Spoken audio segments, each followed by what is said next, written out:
Wow, here. Yeah. Here? This is my place. Mm. The office. Yeah, this is the office. I only use this one. Mm. Jose, how about this one? We can make studio. It's okay. Then we need to install the light. 이쪽에 있어요. They just have lecture room another one. Naalala ko tuloy dati nung nag-aaral pa ako ng Korean. Yun na, 2018. Nag-aaral ako ng Korean language. Oh. Tari, sujum, 식당, 농장, 운동장. This is the classroom? Yeah, this one is classroom and then another The other one? Okay. Two yeah, ano? we have two classrooms. Oh. 사무실. 이쪽으로 한번 가볼까요? Ha? Kabila. Tara, punta tayo sa kabila. Dalawa pala classroom dito eh. 저기 this.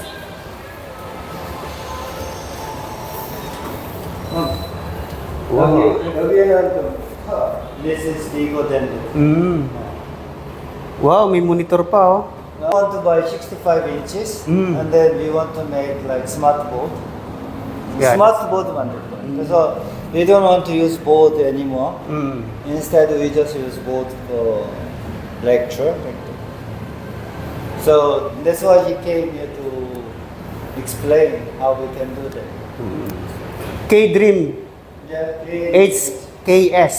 Yes.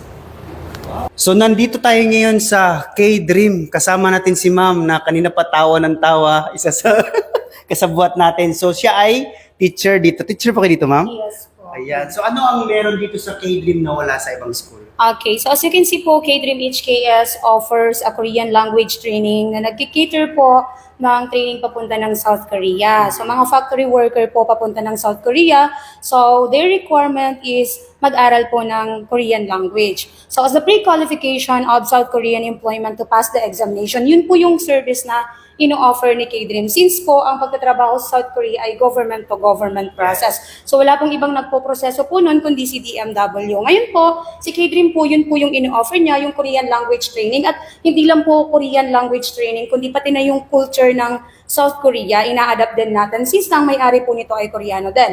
And then, ang meron po sa K-Dream na wala po sa other learning center is we have the highest passing percentage in the entire Philippines. Wow. So actually po, kakatapos lang ng ating SCBT examination. So October 4, 5, and 6. And out of 29 takers po, nagkaroon tayo ng 25 passers. So yun po yung pinaka-latest po natin na tracking record ng passing percentage. So yun po yung pinagmamalaki ni K-Dream. And aside from that, K-Dream has the own brand and system na sinusunod compared to other learning center na nagkikater din ng EPS topic program. At isa na po dyan, ito yung ginagamit natin, authored by the owner of K-Dream, Prof. Yun Kyushin. Especially made po siya for EPS topic, doon sa mga magtitake ng EPS topic examination. So ito po yung book na sinusunod po namin, ito yung system na sinusunod namin na wala pong ibang gumagamit sa entire Philippines, kundi si K-Dream lang po meron. Since po kasi, ang required po ng HRDK or ng Korea is book 1 and book 2. So si K-Dream po, since naman na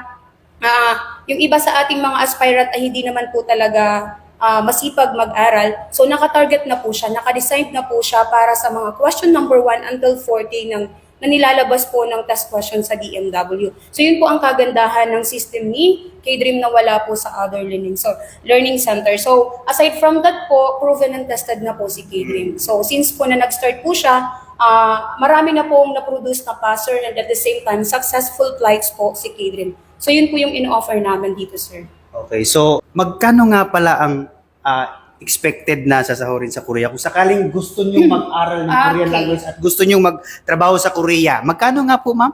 Okay po. Para sa mga hindi po nakakaalam, as EPS worker or manufacturing worker sa South Korea, ang minimum wage po na sinasahod po nila doon is 85,000 pesos up to 150,000 pesos monthly po yan. So, take note po ha, wala pong masyadong qualification. Hindi po importante kung nakapagtapos ka ng pag-aaral or hindi.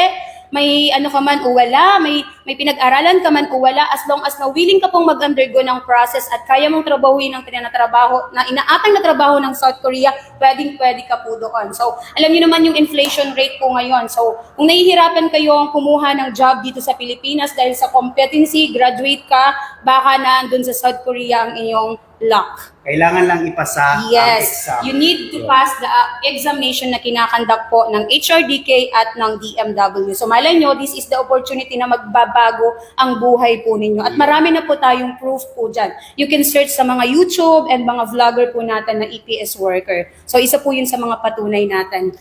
So marami na po kayong napaalis, no? Yes po, actually marami na po talaga kaming napaalis. So hindi na po mabilang sa ating kamay. If you want to check, legitimacy check, just visit our page, K-Dream HKS Korean Language Tutorial Services, and then also ang aming other website. So naandun po lahat nakalagay ng ating mga proof na nakakatulong tayo sa ating mga EPS aspirant na makalipad papunta ng South Korea. So actually, this coming October 16, meron tayong 3 maswerteng aspirant na makakasama po papalipad sa South Korea. So inahatid po natin yan sa airport and also sa DMW kapag mag-pre-flight briefing po sila. Pero take note ang K-Dream ay hindi siya agency. Yes. So wala pong agency ang papunta ng South Korea. That's a government-to-government process. Ang mag-aasikaso lang po ng inyong mga application si DMW at the same time si South Korea. HRDK po, yun lang dalawang ahensya po ang nagpa-process ng application. So if ever may nag-offer po sa inyo ng trabaho papunta ng South Korea, hindi po dadaan kay DMW at hindi po mag-aaral ng Korean language. Scam po yan. Yeah. Ano po?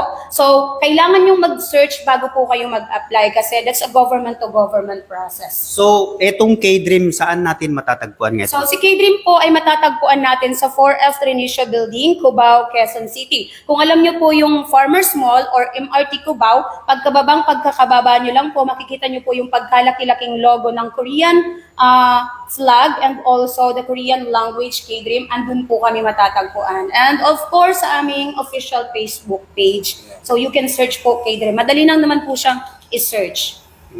Okay. Sir, how you motivate to the Filipino peoples that want to work in South Korea? Actually, I just wrote this book for Filipinos. I know book 1, book 2. Yeah. Book 1, book 2 is very nice, but that's not really oriented for test. That's why I just made this one.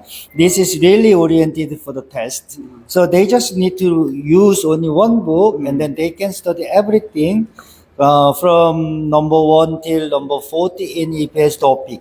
Anyway, we have 3 parts from basic, intermediate, and advanced.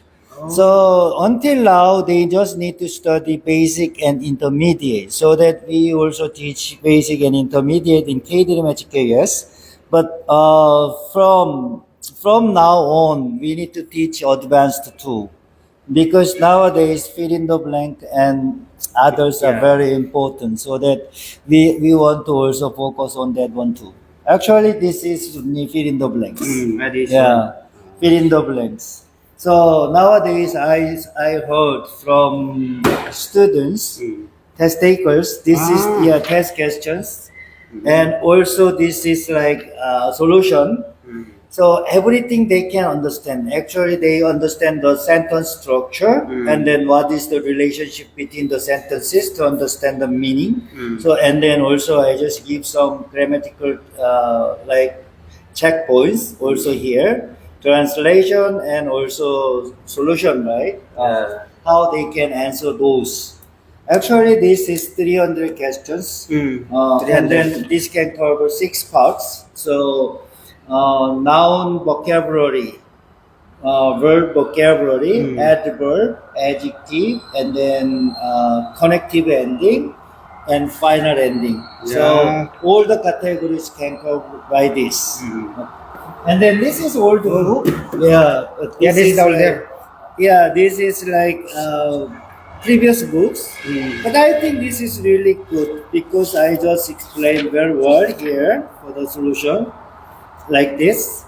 But you know, this is like pattern is changed. So nowadays we do not use it here, but I just ask them to use as reference. Okay. That's why I really ask them really need to study wisely instead of study hard. Okay. Very Thank you good. Very good. for coming here. Yeah, you're welcome, sir. And very happy to have to hear. Also. Okay. Thank you. Yeah. Kaya kung gusto mong mag-Korea, i-K-dream mo na yan. 감사합니다. Fighting!